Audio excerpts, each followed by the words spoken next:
My name is Valeria Neiman, and you are here for Hypnosis at the Threshold. Today, you're going to learn how to support those at the end of their life for what we call conscious dying. I'm going to share some practical hypnotic tools for easing fear, pain, and anxiety at the end of life. This is a very near and dear topic for me, and you will see why. And I know that this is a near and dear topic for you because you are here. So thank you for being brave and facing this very sensitive topic. Thank you. Today I'm going to talk about ways to hold space for clients and their families in an ethical way. We're going to talk about how hypnosis can help clients reduce pain, anxiety, and the fear of death. I'm going to share some hypnotic language patterns and imagery techniques to foster comfort, dignity, and acceptance. And I'm going to give you many of my reflections from real-world hospice. I had the privilege of working for hospice for 4 years in the largest hospice in Las Vegas. I'm a local. I ran the complementary therapies department there, and that opened doors to me in a way that I could never anticipate. I had the privilege of being a companion at the bedside for numerous people. This hospice has between 300 and 400 patients on any given day, most of them in their homes, but some in the inpatient unit. So I have had a variety of experiences that I'm excited to share with you. I have had the opportunity to volunteer as a grief counselor in children's grief camps, working with children from the ages of 7 to 17 who have lost a near loved one. That experience allows all of us, people like us, to use every single one of our tools to help littles to overcome their grief after losing a loved one. And it allows you to get back to your basics as a hypnotist and to see the transformation with the littles who just go, okay, that is your tool, I will use it, and they use it, and they thrive after that. It is absolutely beautiful. I have also gotten the opportunity to work in many bereavement groups through the hospice and then after hospice, working with those who are left behind, dealing with the void, dealing with all of these emotions, and trying to figure out how they can get back to life without realizing that life is also over when their loved one passed, and they have to create a new life. And that's what us hypnotists are very good at, is to helping people find a new north, a new horizon, a new way of living, incorporating our grief. I have had the privilege of educating doctors and nurses, both at the hospice and through Toro Medical University, for doctors who were studying with their specialty in hospice and palliative care. And I just want to say one thing about that. The medical community doesn't look at us enough. Educating these doctors is the most important part that I'm going to share with you, that you all have the capacity to share this knowledge, because we all have the tools to help people at the end of life and those who are grieving. We have them already. We just need to know how to apply them, when, and how to do it in a way that it works for you and for your clients. So this is what I'm going to share with you today. Since that hospice experience, I have become what I call a hypno-death doula. You may have heard the term death doula, or maybe just a doula.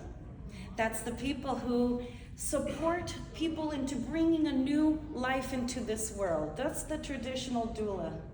They help the parents get prepared mentally, emotionally, and physically to bring this life into the world. And a death doula or end-of-life doula does the exact same thing, but at the other end of life. We prepare people to mentally, physically, emotionally, and spiritually be prepared and supported in this next passage, the most important one that we all will go through one day, all of us. Which is why this is my mission, is to make Hypno-Death Doula a everyday thing. We all learn in Hypnosis 101 on how to do smoke cessation, weight loss, all of those things. And my vision is to have end-of-life work be just as accessible to all of us, because we will all go through this. And how beautiful is it to not have to deal with any anxiety, any fear, any pain at the end of life. We wouldn't want that for ourselves, and definitely we all love our clients enough that we don't want that for them either. And hypnosis is the most versatile tool that you can have. Absolutely. So there are many ways to hold space for your clients and their families, but we have to be very, very careful with how we do that. We want to make sure we do this in an ethical way, okay? One of the things that you definitely want to do when you're going to work with those at the end of life is you first want to work on yourselves. Before you go work with any client that's at the end of life, there is some preparation that is vital for you to go through before you start with your session with your client. In order to be there for a client, you have to ground yourself first. What does that mean? It could mean different things for different people. It could mean saying a prayer. It could mean putting your crystals on. It could be talking to your angels to come and support you. Whatever it is, that little ritual that you put for yourself, shielding yourself, whatever it is, there's so many different ways. We all do a semi-ritual in the mornings as we prepare for our days. But when you do it for a client at the end of life, it is extremely important not to skip that step. That way you can be present, fully present for that client, and leave at home all of your daily things that we all carry. But in that moment that you see somebody on their deathbed, it is all about them. When you're with them, you're fully present. You are not there worrying, oh, did I mess up that script? That's not important. And then after your sessions, it is extremely vital to release what you just picked up. That emotional burden that you may receive from somebody's last confession because you were at the right place at the right time. You see the families, you see your patients. They're going through the most significant emotional roller coaster that they will ever go in their lives, and you are there to hold that vessel for them. So preparing, however you prepare, and then afterwards how you release, there's many different ways, whatever works for you. I like to go to the bathroom and wash my hands and release that energy, and I say a little prayer per se, thank you, and I release all of this energy back into the earth with love. Some people journal, some people go cry in the shower.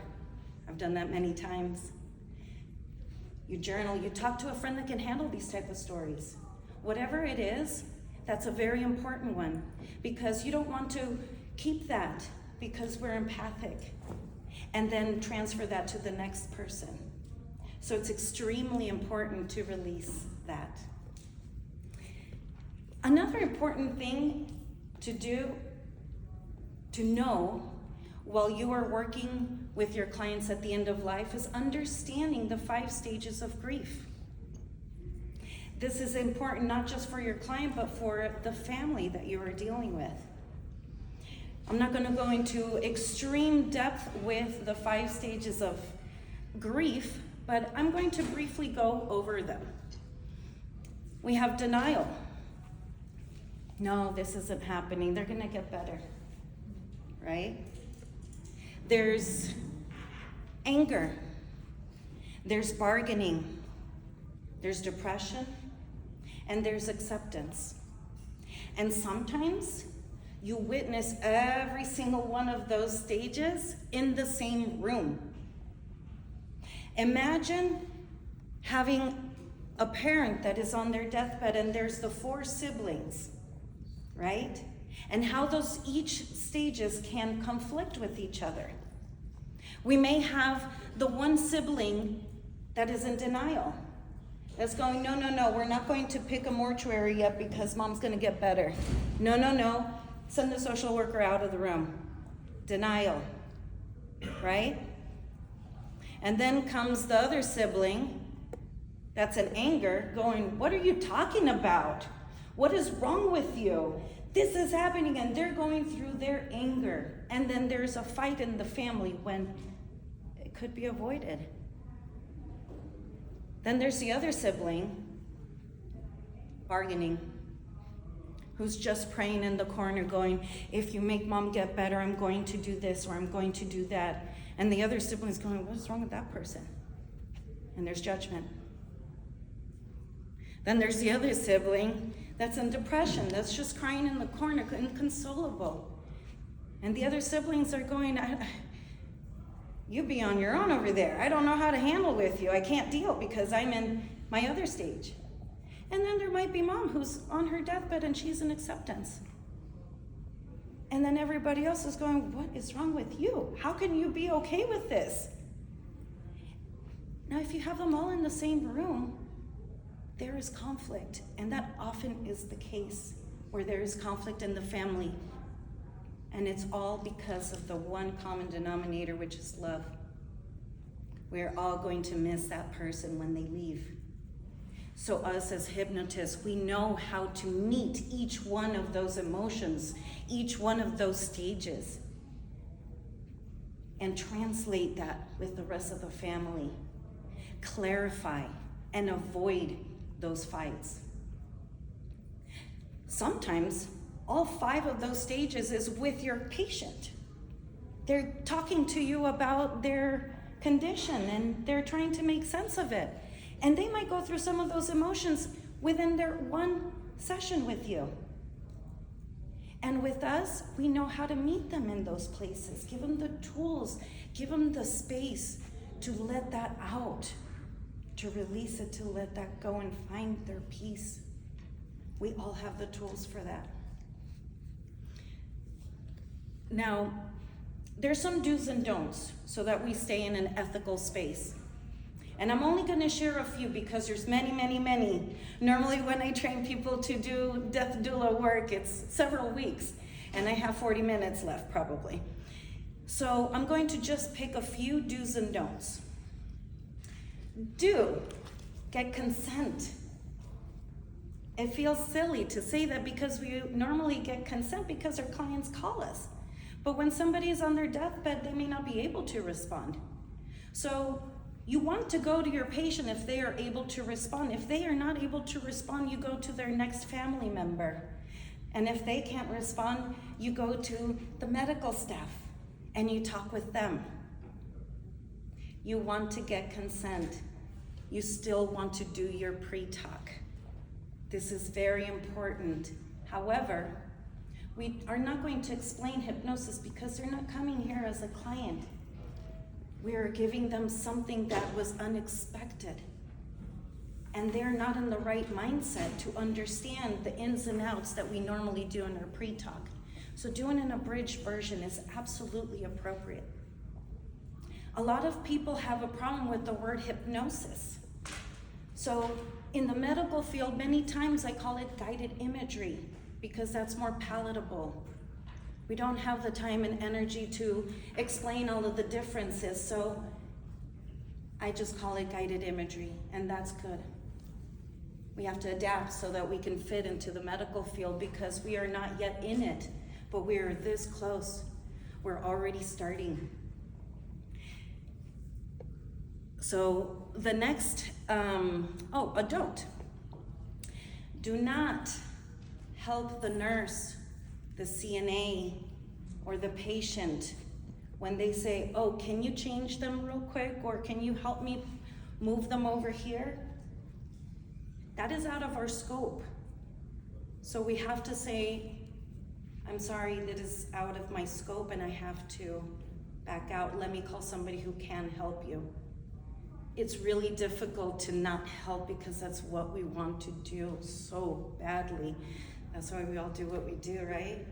So to be able to say, no, that's out of my scope, I can't help you with that, that takes a lot, but please do that because in the medical field, there's a lot of liabilities involved. So you don't want to put yourself in that predicament.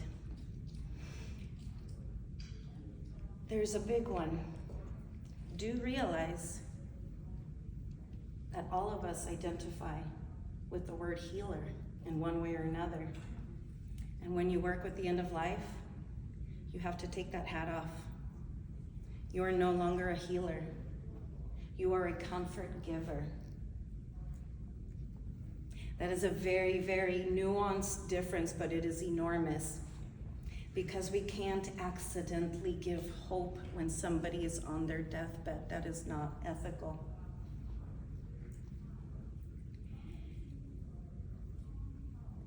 Don't, please, use the word heal in your sessions. It's a really tough one. It took me forever to get that out of my vocabulary.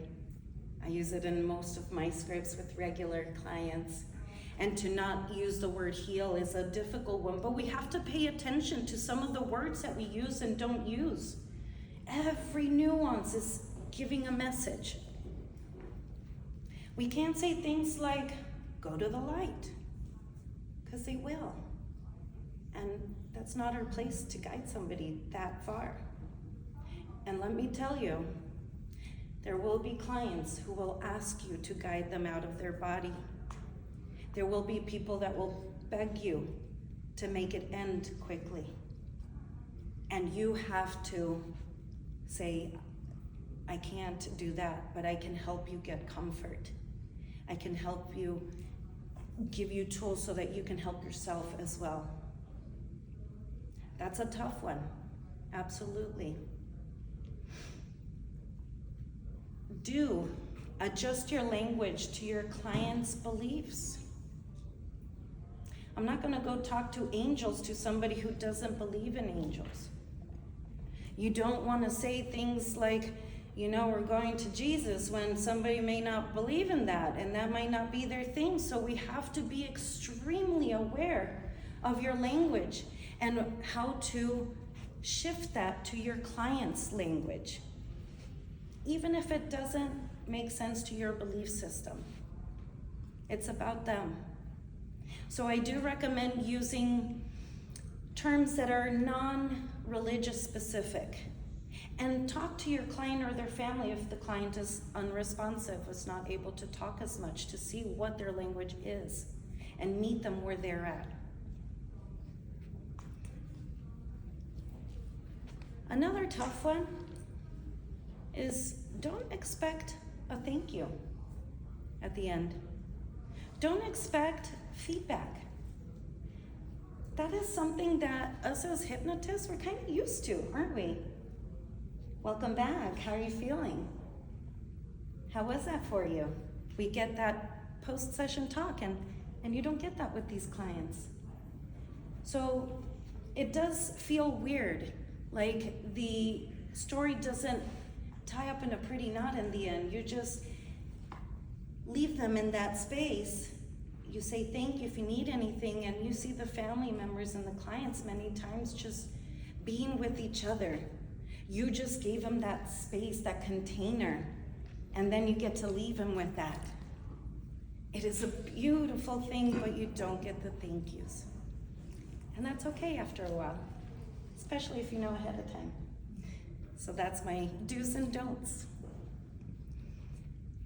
Now, hypnosis is very useful to help clients with their main 3 things that you deal with when you're at the end of life. And that is pain, anxiety, and the biggest one, fear of death. Now, pain is one that we all kind of learned Hypnosis 101 on the glove anesthesia. Raise your hand if you know that one. That is a great one. That is absolutely a great one to use for your clients who are able to talk back with you, okay? The ones who are not able to talk back with you and interact, you don't have to worry about the pain factor because they're on a lot of drugs. So you don't have to worry about that, okay? That's something else to keep in mind, is that your clients will be on heavy drugs. They're going to be on a lot of heavy narcotics to deal with their conditions, especially if they are in hospice. So they may not be able to work with you in a regular way. Keep that in mind. No ideomotor responses or anything like that, because they may not be able to do that and you might get discouraged, but that's just not the right approach for this kind of population. The other one is, if they're not able to do the glove anesthesia or anything like that, just talk to them. We do conversational hypnosis all the time. Remember when you used to feel good? Remember how it felt like when that pain was not there? Not using those words. We don't use the word pain, we use discomfort. Because when you say the word pain, what are you doing? You're suggesting that, exactly. So pain is another word that we get to eliminate and say discomfort instead. It's a little bit more palatable. It reduces whatever they're going through automatically. Now, that's for pain, okay? Sometimes you will get clients that their journey into the end of their life might be 6 months ahead of time. And sometimes you get people that are only with you for a couple of hours because they're at the very end. So the gamut is huge. So saying one tool is the right tool for pain is not the right answer, but that's just a couple of suggestions because you will get the gamut, okay? For anxiety. Anxiety is another one that most of the times hospice will give them some pill to handle, but sometimes that's just not enough. And I'm not able to visit all 300, 400 patients, so what is more helpful than that than to teach self-hypnosis? This is the most appropriate place that I can think of to teach self-hypnosis for those of your clients that are still able to speak with you, okay? Allow them to take themselves to their favorite place in nature, to that place where they feel comfort and safe and great. We all know how to guide them there, and then you can leave that with them. We all know different breathing techniques. Teach them the breathing techniques to self-regulate. Breathing deep in and exhaling as long as you can so that it triggers that rest and digest state instead of that panic. Allow them to know how to access their vagus nerve and regulate themselves. I have learned so many beautiful different ways to access your vagus nerve. There's Shelley and so many others, but I'm just gonna share one that I picked up. I think it was from Shelley, so I don't wanna steal it. It wasn't my idea. But I'm gonna invite you to do this with me, okay? This is one that almost everybody can do unless they are unresponsive. Okay, I want you to close your eyes and relax.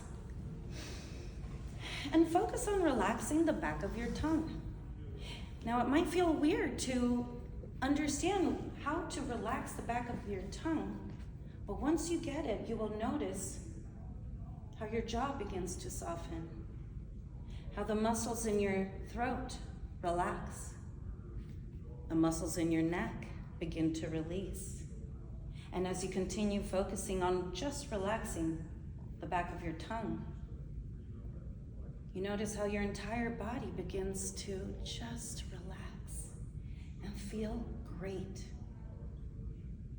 And go ahead and open your eyes and come back and check with your body and notice how just that 30-second exercise shifted your body. Now we're all back from lunch, so we're probably all satisfied and feeling nice and relaxed anyway. But let me tell you that when you are in that situation, when you are in that deathbed, you take your exercises perfectly. There is no more compliant clients than your end-of-life ones because it's extremely important. They can't just BS it, oh, I'll do that later. No, it's now. Absolutely. Now the next one is the fear of death. How do you help somebody through the fear of death? That's one that I found the most rewarding to help people through, the one that's the most difficult.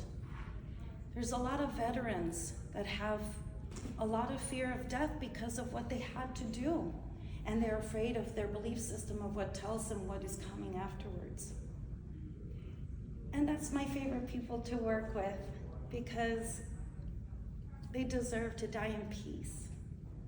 So I'm going to share two of the things that I like to share with my patients that are experiencing fear of death. The first one is to share about the Welcome Committee. Raise your hand if you've heard of the Welcome Committee before. Yes, beautiful, beautiful. There's about 6 hands that went up. So the Welcome Committee is what happens when people are towards the end of their life and they see their loved ones coming to get them. That's what I call the Welcome Committee. And it doesn't matter what sex they are, what race they are, what religious background they are, whatever belief they're in. The Welcome Committee comes to people in every culture, every walk of life. And that is beautiful. When the families see their loved one reaching out and talking to their grandparents, their parents, whoever it was, it is beautiful and so comforting because you see the shift in the patient's face, that relaxation. And they almost get excited. They look forward to going. It's absolutely beautiful. And let me tell you, pets are there too, which is a really good news for a lot of us who have lost pets. It's beautiful. Anybody who has worked or been in hospice or hospitals will tell you, yeah, we get that all the time. It's almost on a daily basis. You don't hear about everybody though. Sometimes people don't get the Welcome Committee until they're not conscious enough for us to find out. They're not able to reach out. It might come later, or we don't know exactly. But I do know that the ones who can communicate share about the Welcome Committee, and that gives me incredible comfort. And most of my clients too. The other one is, I love doing this, and this one is a stretch for some people. But with my clients that I get to work with that are still talking and we can do regular sessions until it's time for them to pass, one of the things I love to establish is a form of communication. I tell my clients, hey, I want you to come say hi to me after you go. How will I know that it's you? And first, most clients look at me like, this lady's weird. But then I tell them, oh, I have clients that we establish this all the time, and they tell me very specific things. Oh, well, I am going to bring you a feather, and it won't be here, and it won't be here, but it'll be exactly in between your feet. And I just go, okay, but let me tell you, when you see a feather flying across you and making a U-turn and landing between my feet, I can't really deny that one. I've had clients tell me, I'm going to be a yellow butterfly that comes and flies in a figure 8 motion. And let me tell you, when that happens, the first time that happened, my client's name was in the license plate of the car that cut me off. And her name was Shala. I had never heard that name before, and I have never heard it since. And here comes Shala cutting me off, and I was like, whoa, hi Shala. And I tell my aunt who was in the car with me, oh, my client, Shala, she said she was gonna do the yellow butterfly and the figure 8 and everything. And we went to a park, and we're walking in the park, and here comes a yellow butterfly like that, and my aunt's jaw just dropped. This is common in my world, so I don't question it. I give you some examples because it's difficult to believe until you experience it. I have a lot of clients that still come to say hi to me, and I think it's absolutely beautiful. It's not scary at all. It might be a smell. They'll say, oh, when you smell my perfume, you'll know it's me. Or this song will be me. Or this bird that acts weird and is crazy colors. And I have had that. I have had birds with crazy colors coming and flapping out the window, looking at me, trying to get my attention, and that's never happened before. But it's absolutely beautiful. And you know what? Even if my clients don't fully believe in that, when you tell that client, hey, I want you to come say hi to me after you pass, how are you gonna come and say hi to me? It makes them go, huh, okay, let me think about that. And they almost get excited about that. It takes away a lot of that fear of the death. So those are my 2 little tools that I will share with you. It's absolutely beautiful when they come say hi to you. I have a pot that's in the entrance of my house that's full of feathers that I receive from my people, and I get dimes and pennies that are in random spots. It's beautiful. Has anybody received any messages or tokens? Yes. Would you like to share? Yeah, when my father passed, he grew up with horses as a kid, and when my father passed, I was 2 days later hiking with a friend, went walking with a friend, talking, and over the hill came this woman riding a horse. I live in Los Angeles. It's not the same. And this woman was riding a horse towards us, and my friend and I just looked at each other like, and then she went this way, and then all of a sudden right behind her was like a goat, little lamb. It's like bing, bing, bing, bing, following along behind her, and the 2 of us stopped in our tracks. I've never in my life seen. I mean, it was really incredible. And how beautiful is it to feel that peace that you get. They're okay, and they came to say hello. How beautiful is that? So I do recommend you establish that communication with your clients if you get that chance.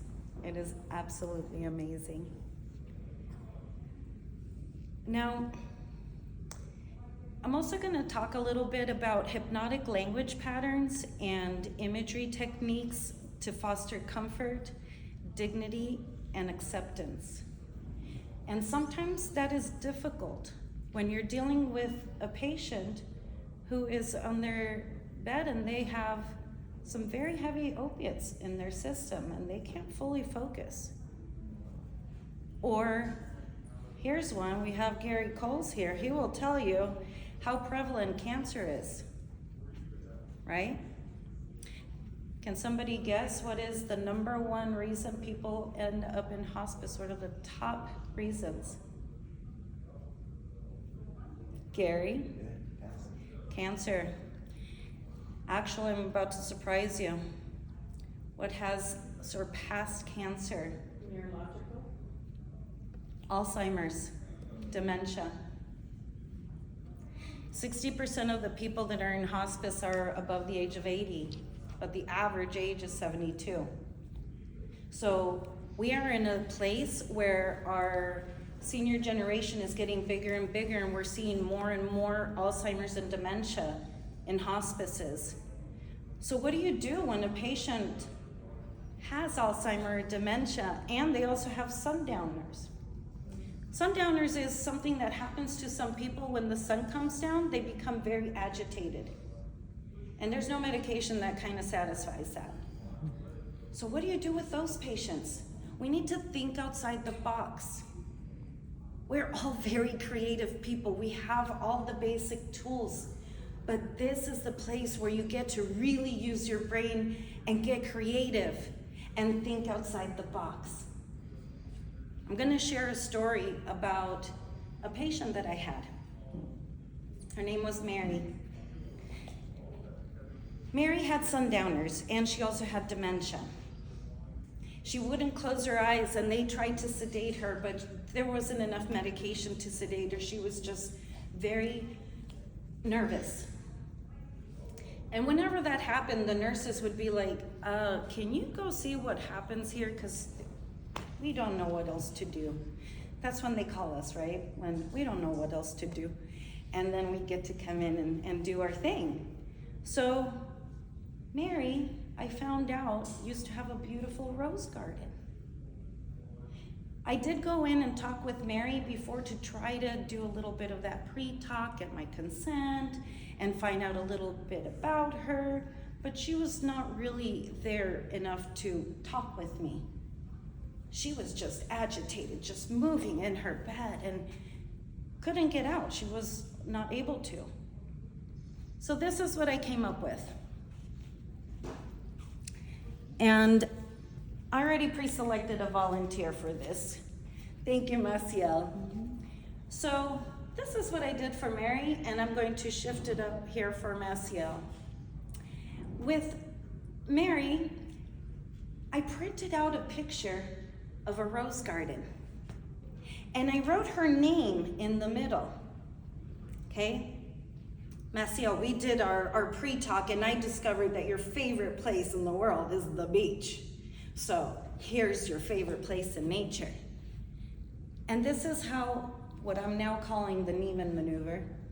Spread the word. Maciel, look at this beautiful picture. Do you remember this? Do you remember how beautiful that beach was?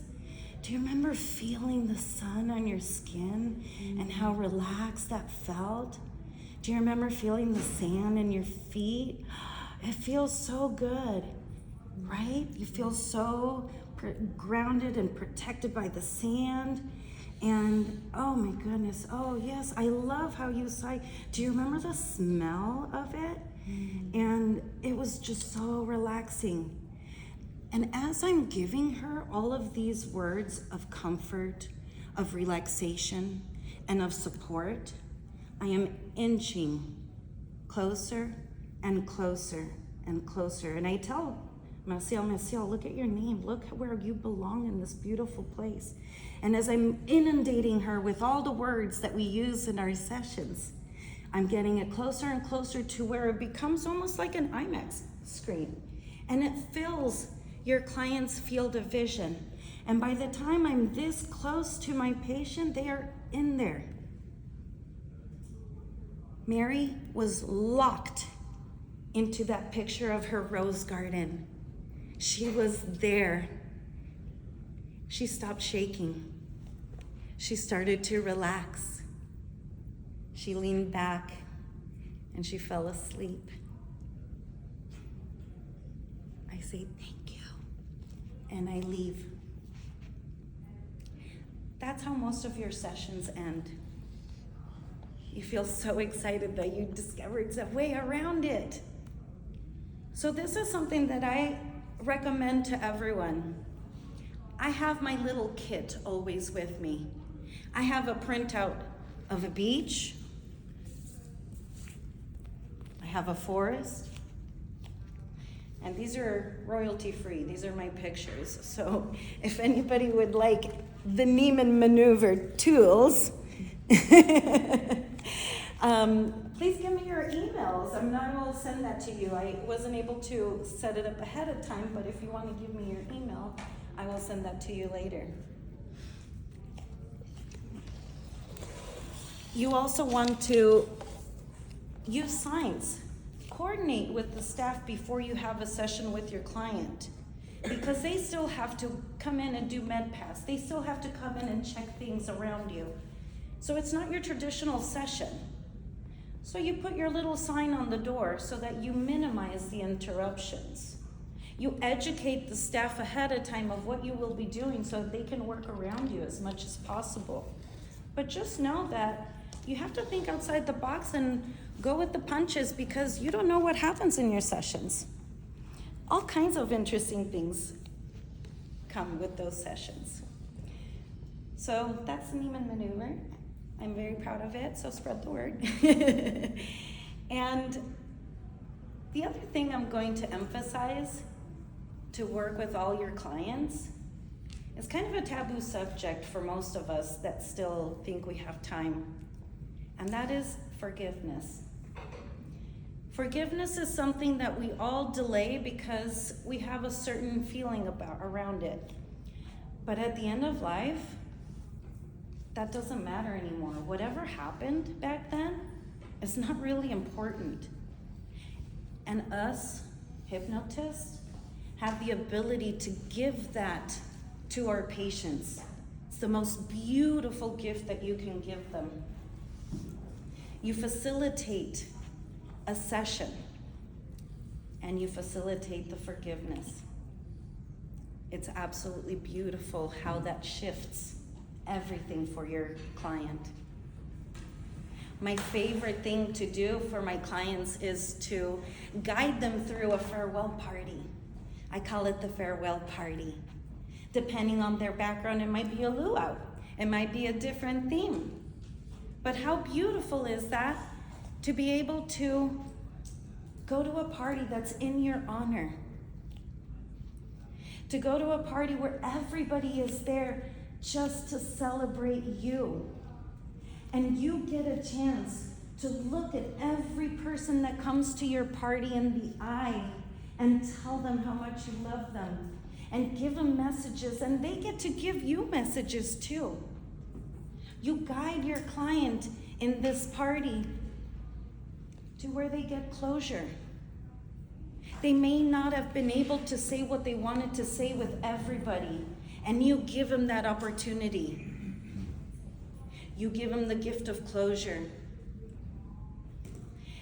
I wanted to do a demo, but I only have 5 minutes, so I'm letting you know what that entails. And if you would like the script, give me your email. I will send you the full script that I created. But I want to facilitate, have you experienced the forgiveness part? So I'm going to quickly do this. Now, with your patients, they are with a lot of drugs or semi-conscious or unconscious, and they're already in that deep state. So you don't have to worry about inductions, deepeners, and things like that. You can go straight into the meat and potatoes, and it's perfectly good for your patients or clients. So go ahead and close your eyes. And imagine being in that beautiful party that's decorated exactly like you love it. Everyone is there. All of your friends, all of your loved ones are there. One by one, they come to you and greet you with a beautiful smile. And you look into each other's eyes and you give each other messages of love and appreciation. One by one, all of your favorite people fill this beautiful room. You feel the love, the support, don't you? And after your party is filled with everybody that you love, you see a person that you might be in conflict with stepping in. That person comes up to you, and you look at each other into your eyes, and you realize that was then. And this is now. And now, I'm going to let bygones be bygones. And you forgive each other. You take a deep breath and you embrace that person and you let them know that you forgive them and they forgive you. And you embrace and you allow bygones be bygones. And you feel so liberated, so at ease. Now they join the party with you.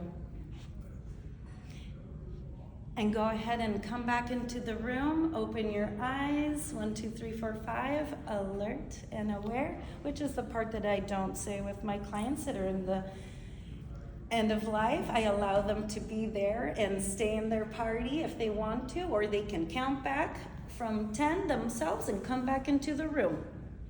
They're unconscious, so they are probably going to stay at the party. And I don't know about you, but I'd rather leave at a party than being in a hospital bed. So we have all the tools. If you are here today, it's because you got that calling, whether it was because a parent, a friend, a pet has left your life and you've been touched by this. Or maybe you realize your own mortality because of a health scare. But either way, you are here for a reason. So with that, I invite you to get out there, to learn, to put your skills to use at the end of life. We all could use it. But how do you start? Go volunteer. Go to your hospices. Go to the hospitals. Go to senior homes. Go to veteran centers. Educate everyone there, and once they see what you do, they want more. And that's how you transform that into part of the menu from your business. But we all have the skills. We are all here hypno-death doulas. And we all now know how to be there for our patients and give them a little bit more comfort at the end of life. Because nobody needs to pass on afraid and pain or alone. We all have that. So thank you for being here, for having that calling, and for being brave enough to listen to this subject. And now we get to go and celebrate our life, which is the beautiful gift that you get working with the end of life. It changes how you think. You see the world differently. You stop taking things for granted. And it's the best soul payment that you can ever receive. So I invite you to go out and put yourselves out there. Thank you.